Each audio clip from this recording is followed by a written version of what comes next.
ಎಲ್ರಿಗೂ ನಮಸ್ಕಾರ. ಎಲ್ಲರಿಗೂ ಉಷಾ ಅಂತರಂಗ ಯೂಟ್ಯೂಬ್ ಚಾನಲ್ಗೆ ಸ್ವಾಗತ. ಯಾರ್ಯಾರೆಲ್ಲ ವೀಡಿಯೋಸ್ನ ನೋಡ್ತಾ ಇದ್ದೀರಾ ಪ್ರತಿಯೊಬ್ಬರಿಗೂ ಕೂಡ ಥ್ಯಾಂಕ್ ಯು ಸೋ ಮಚ್. ಯಾರೆಲ್ಲ ಹೊಸಬ್ರು ನೋಡ್ತಾ ಇದ್ದೀರಾ ಅಥವಾ ಚಾನಲ್ನ ಸಬ್ಸ್ಕ್ರೈಬ್ ಮಾಡ್ಕೊಳ್ದಲ್ಲೇ ನೋಡ್ತಾ ಇದ್ದೀರಾ ಅಂದರೆ ಉಷಾ ಅಂತರಂಗ ಚಾನಲ್ನ ಸಬ್ಸ್ಕ್ರೈಬ್ ಮಾಡಿ, ಹಾಗೆ ಬೆಲ್ ಐಕನಲ್ಲೂ ಕೂಡ ಆಲ್ ಅಂತ ಸೆಲೆಕ್ಟ್ ಮಾಡಿ. ನೆಕ್ಸ್ಟ್ ಹೊಸ ವೀಡಿಯೋ ಅಪ್ಲೋಡ್ ಆದಾಗೆಲ್ಲ ನಿಮಗೆ ನೋಟಿಫಿಕೇಷನ್ಸ್ ಬಂದಿರುತ್ತೆ. ನಿಮ್ಮ ಫ್ರೀ ಟೈಮಲ್ಲಿ ನನ್ನ ಎಲ್ಲ ವೀಡಿಯೋಸ್ನ ನೋಡ್ಬೋದು.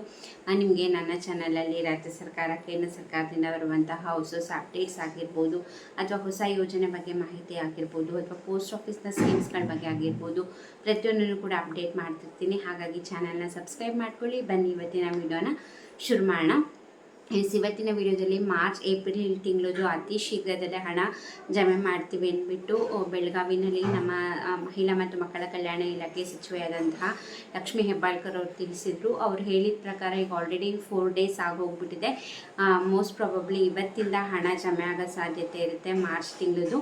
ಅವ್ರು ಹೇಳಿದ ಪ್ರಕಾರ 4 ರಿಂದ 5 ದಿವಸದಲ್ಲಿ ಮಾರ್ಚ್ ತಿಂಗಳ ಹಣನ ನಾವು ಜಮೆ ಮಾಡೋಕ್ಕೆ ಶುರು ಮಾಡ್ತೀವಿ ಅಂತ ಹೇಳಿದ್ದಾರೆ. ಐ ಹೋಪ್ ನೀವು ಈ ವಿಡಿಯೋ ನೋಡ್ತಿರೋರಲ್ಲಿ ನಿಮ್ಗೇನಾದ್ರು ಮಾರ್ಚ್ ತಿಂಗಳ ಹಣ ಬಂದಿದೆ ಅಂದರೆ ದಯವಿಟ್ಟು ಕಮೆಂಟ್ ಸೆಕ್ಷನಲ್ಲಿ ತಿಳಿಸಿ. ನೀವು ಯಾವ ಜಿಲ್ಲೆಯಿಂದ ನೋಡ್ತಾ ಇದ್ದೀರಾ ಅಂತ ಕೂಡ ಕಮೆಂಟ್ ಮಾಡಿದರೆ ನಿಮ್ಮ ಜಿಲ್ಲೆಯಿಂದ ಯಾರೆಲ್ಲ ವೀಡಿಯೋಸ್ನ ನೋಡ್ತಾ ಇದ್ದೀರಾ ಅವ್ರಿಗೂ ಕೂಡ ಹೆಲ್ಪ್ ಆಗುತ್ತೆ. ಇನ್ನು ಏಪ್ರಿಲ್ ತಿಂಗಳ ಹಣನ ಇನ್ನು 8 ರಿಂದ 10 ದಿವಸ ಅಂತ ಹೇಳಿದ್ದಾರೆ. ಫಸ್ಟ್ ಮಾರ್ಚ್ ತಿಂಗಳದ್ದು ಎಲ್ಲರಿಗೂ ಕ್ಲಿಯರ್ ಆದಮೇಲೆ ಮೇ ಬಿ ಏಪ್ರಿಲ್ ತಿಂಗಳದು ಕ್ಲಿಯರ್ ಮಾಡ್ತಾರೆ ಅನಿಸುತ್ತೆ. ಈ ತಿಂಗಳಲ್ಲಿ ಕ್ಲಿಯರ್ ಮಾಡೋ ಚಾನ್ಸಸ್ ಇರುತ್ತೆ, ಹೇಳೋಕ್ಕಾಗಲ್ಲ. ಇವತ್ತಿನ ಜಮೆ ಮಾಡ್ತೀವಿ ಅಂತ ಹೇಳಿದ್ದಾರೆ 4 to 5 ಡೇಸಲ್ಲಿ ಅಂತಂದರೆ ಇವತ್ತಿಂದ ಮಾಡಬೇಕು. ಬಟ್ ನೀವು ಕಮೆಂಟ್ ಮಾಡಿ ನಿಮ್ಗೆ ಏನಾದ್ರು ಬಂದಿದೆಯಾ ಹಣ ವೀಡಿಯೋ ನೋಡ್ತಿರೋರಲ್ಲಿ ಯಾರಿಗಾದ್ರು ಅಂತ.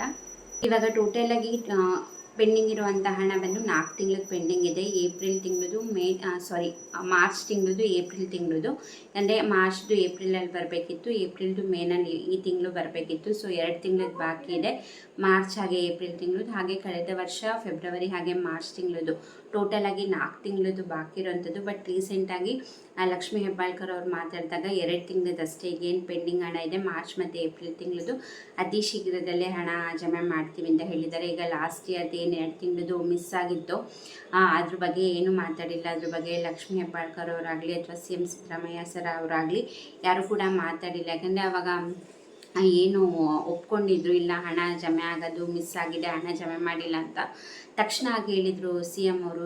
ಚೆಕ್ ಮಾಡಿಬಿಡ್ತೀವಿ, ಹಣ ಹಾಕಿಲ್ಲ ಅಂದರೆ ನಾನು ಈಗಲೇ 2 ತಿಂಗಳು ರಿಲೀಸ್ ಮಾಡಿಸ್ಬಿಡ್ತೀನಿ ಅಂತ. ಬಟ್ ಆದಮೇಲೆ CM ಸಿದ್ದರಾಮಯ್ಯ ಸರ್ ಆಗಿರ್ಬೋದು ಅಥವಾ ಲಕ್ಷ್ಮೀ ಹೆಬ್ಬಾಳ್ಕರ್ ಅವರಾಗಿರ್ಬೋದು ಅದ್ರ ಬಗ್ಗೆ ಮಾತಾಡಿಲ್ಲ. ಈಗ ಮೊನ್ನೆ ಕೂಡ ಅಷ್ಟೇ ಮೀಡಿಯಾ ಮುಂದೆ 2 ತಿಂಗಳದಷ್ಟೇ ಮಾತಾಡಿರೋದು. ಅತಿ ಶೀಘ್ರದಲ್ಲೇ ಪೆಂಡಿಂಗ್ ಹಣ 2 ತಿಂಗಳದು ನಾವು ಹಣ ಜಮೆ ಮಾಡ್ತೀವಿ ಅಂತ. ಹೋದ ವರ್ಷದ್ದು ಅವ್ರು ಅದ್ರ ಬಗ್ಗೆ ಏನೂ ಮಾತಾಡಿಲ್ಲ. ಗೊತ್ತಿಲ್ಲ ಜಮೆ ಮಾಡ್ತಾರೆ ಅಥವಾ ಹೆಂಗೆ ಮುಂದುವರ್ಸ್ಕೊಂಡೋದ್ರೆ ಜನಗಳಿಗೂ ಕೂಡ ಮರ್ತೋಗುತ್ತೆ. ಕೇಳಿ ಕೇಳಿ ಕೇಳಿ ಕೇಳಿ ಅವರು ಸುಸ್ತಾಗಿ ಸುಮ್ಮನಾಗ್ಬಿಡ್ತಾರೆ. ಅದು ಅವ್ರಿಗೂ ಬೇಕಾಗಿರೋ ಅಂಥದ್ದು. ಸೊ ನೋಡೋಣ ಜಮೆ ಮಾಡ್ತಾರೆ ಏನು ಅಂತ. ಹೋಪ್ಫುಲಿ ಮಾರ್ಚ್ ತಿಂಗಳದ್ದು ಇವತ್ತಿಂದ ಜಮೆ ಮಾಡಿದ್ರೆ ಏಪ್ರಿಲ್ ತಿಂಗಳದು ಕೂಡ ಅತಿ ಶೀಘ್ರದಲ್ಲೇ ಜಮೆ ಮಾಡ್ತಾರೆ. ಈ ಥರ ಪ್ರತಿ ತಿಂಗಳು ಕೂಡ ಕರೆಕ್ಟಾಗಿ ಹಾಕೊತ ಹೋದರೆ ಯಾರಿಗೂ ಏನೂ ಡೌಟ್ಸು ಅಥವಾ ಇದು ಅನುಮಾನ ಬರೋದಿಲ್ಲ. ಸೊ ಜನಗಳಿಗೂ ಕೂಡ ಕನ್ಫ್ಯೂಸ್ ಆಗುತ್ತೆ. ಇವ್ರು ತುಂಬ ದಿನ ಉಳಿಸ್ಕೊಂಡ್ಬಿಡ್ತಾರೆ. ಈಗ ಎಲೆಕ್ಷನ್ಸ್ ಮುಂಚೆ ಕಂಟಿನ್ಯೂಸ್ ಆಗಿ 3 ತಿಂಗಳದ್ದು ಹಾಕ್ಬಿಟ್ರು. ಬಟ್ ಅದಾದಮೇಲೆ ಟೆಕ್ನಿಕಲ್ ಇಶ್ಯೂ ಮತ್ತು ಇವಾಗ ಎಲೆಕ್ಷನ್ ಟೈಮಲ್ಲಿ ಹಣ ಕೂಡ ಜಮೆ ಮಾಡೋ ಆಗಿಲ್ಲ. ಸೊ ಹಾಗಾಗಿ ಹಣ ಜಮೆ ಮಾಡಿಲ್ಲ ಅಂತ ಏನೋ ಸ್ಟೇಟ್ಮೆಂಟ್ ಕೊಟ್ಟಿದ್ದಾರೆ. ನಿಜ ಹೇಳ್ತಿದ್ದಾರೋ ಸುಳ್ಳು ಹೇಳ್ತಿದ್ದಾರೋ ಅವರಿಗೆ ಗೊತ್ತಿರುತ್ತೆ. ಒಟ್ಟಿನಲ್ಲಿ ಕಮೆಂಟ್ ಮಾಡಿ ನಿಮಗೆ ಮಾರ್ಚ್ ತಿಂಗಳಲ್ಲಿ ಏನಾದರೂ ನಿಮಗೆ ಹಣ ಬಂದಿದೆಯಾ ಬಂದಿಲ್ವಾ ಅಂತ. ಬಂದಿದ್ರು ಕೂಡ ಕಮೆಂಟ್ ಸೆಕ್ಷನಲ್ಲಿ ತಿಳಿಸಿ, ಬಂದಿಲ್ಲ ಅಂದರೂ ಕೂಡ ಕಮೆಂಟ್ ಮಾಡಿ, ಆಗ ಬೇರೆಯವ್ರಿಗೂ ಕೂಡ ಕ್ಲಿಯರಾಗಿ ಗೊತ್ತಾಗುತ್ತೆ. ಇದಾಗಿತ್ತು ಇವತ್ತಿನ ವಿಡಿಯೋ. ಐ ಹೋಪ್ ಎಲ್ಲರಿಗೂ ಕೂಡ ವಿಡಿಯೋ ಇಷ್ಟ ಆಯಿತು, ಇನ್ಫಾರ್ಮೇಷನ್ ಸಿಕ್ತು ಅಂದ್ಕೊಂಡಿದ್ದೀನಿ. ವಿಡಿಯೋ ಇಷ್ಟ ಆದರೆ ಲೈಕ್ ಮಾಡಿ, ಹಾಗೆ ನಿಮ್ಮ ಅನಿಸಿಕೆ ಅಭಿಪ್ರಾಯನ ಕಮೆಂಟ್ ಸೆಕ್ಷನಲ್ಲಿ ತಿಳಿಸಿ. ಜಸ್ಟ್ ಕಮೆಂಟ್ ಮಾಡಿ ನಿಮಗೆ ಹಣ ಬಂದಿದೆಯಾ ಬಂದಿಲ್ವಾ ಅಂತ, ಜಿಲ್ಲೆ ಕೂಡ ಮೆನ್ಷನ್ ಮಾಡಿ, ಆಗ ಬೇರೆಯವ್ರಿಗೂ ಕೂಡ ಗೊತ್ತಾಗುತ್ತೆ. ಇಷ್ಟೊತ್ತು ವಿಡಿಯೋ ನೋಡಿದ್ದಕ್ಕೆ ಥ್ಯಾಂಕ್ ಯು ಸೋ ಮಚ್. ನಮಸ್ಕಾರ.